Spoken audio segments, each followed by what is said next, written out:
Business. La France a tout pour réussir.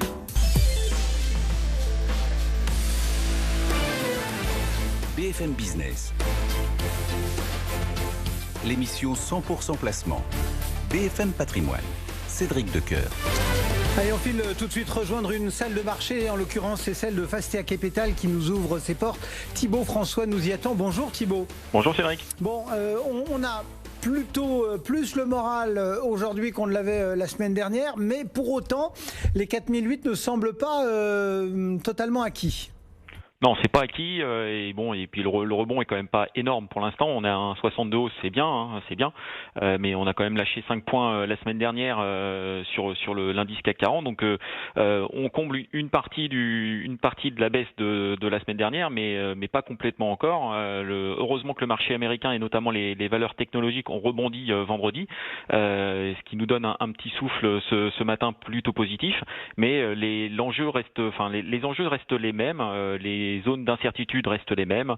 On a les élections américaines qui arrivent dans un mois et on a notamment cette semaine le fameux débat télévisé entre Biden et Trump qui va avoir lieu mardi soir. Donc on va en savoir un petit peu plus sur l'état des forces des deux prétendants au titre américain et aussi bien sûr la crise sanitaire qui se poursuit en Europe, aux États-Unis, mais surtout en Europe, surtout en France, qui laisse craindre encore un petit peu d'incertitude sur l'ensemble des marchés financiers.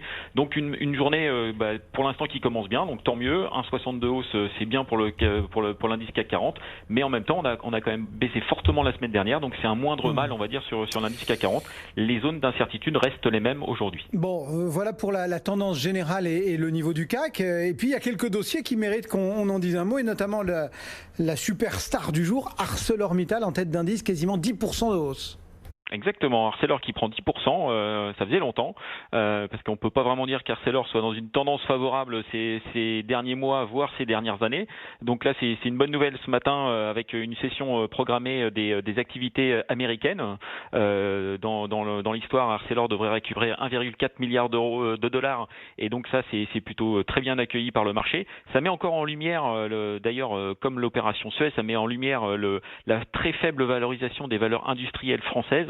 On le voit bien avec Arcelor ce matin qui remonte 10%, mais on est qu'à 12 milliards de capi sur Arcelor, ce qui est particulièrement faible. En tout cas, le momentum semble s'améliorer sur Arcelor. Il y a bien sûr, la demande a baissé sur la partie acier ces derniers mois avec les crises sanitaires. Par contre, les prix commencent à repartir tranquillement vers la hausse, avec une recherche, que ce soit des Chinois, mais aussi des Européens, d'un acier qui est de plus grande qualité, et ça devrait bénéficier notamment on va dire aux aciéristes européens type Arcelor, type Aperam, qui devraient en profiter. Donc ça, on va dire que le momentum s'améliore, et en plus une session d'actifs qui est assez intéressante.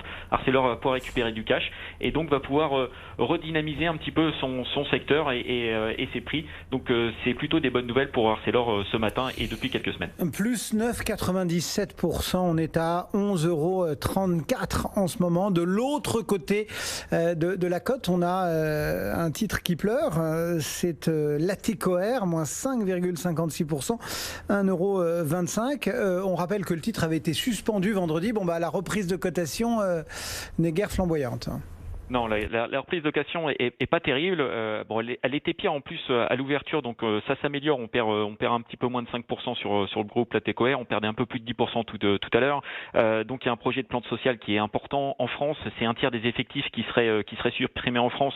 C'est environ 475 postes. Donc bien sûr, c'est une mauvaise nouvelle pour la société, mais c'est tout le secteur qui est aujourd'hui sinistré. Tant qu'on n'a pas de visibilité sur les gros donneurs d'ordre type Boeing, type Airbus, très difficile pour un équipementier aujourd'hui dans le secteur aéronautique de s'y retrouver. Donc des difficultés pour Latécoère, des difficultés pour Figeac, mais difficultés aussi pour l'ensemble du secteur. Alors on va dire la bonne nouvelle pourrait venir d'un rapprochement entre différents équipementiers automobiles, aéronautiques, parce qu'effectivement ils sont trop petits, et donc S'ils grossissent, ils vont pouvoir être plus forts vis-à-vis pour traverser la crise. Mais c'est vrai que le secteur est vraiment sinistré. On parle beaucoup d'une reprise en cas avec des secteurs qui vont profiter de la crise sanitaire et des secteurs qui vont être sinistrés par la crise sanitaire. L'aéronautique en fait partie de ces secteurs qui vont être durablement touchés. Donc pour l'instant, il faut trouver des parades défensives. Et la parade défensive de la TECOR, c'est vraiment de réduire les effectifs en France. Non. Donc à court terme, ça va donner une bouée d'oxygène. Mais c'est vrai qu'à moyen terme, il faut vraiment une reprise des gros donneurs d'ordre pour pouvoir retrouver de la visibilité sur l'ensemble du secteur. 1,25 € pour ce titre, la TECOR, qui est en baisse de 5,5%. Merci beaucoup Thibaut. Thibaut François et Fastea Capital nous accompagnaient ce matin. Dans le reste de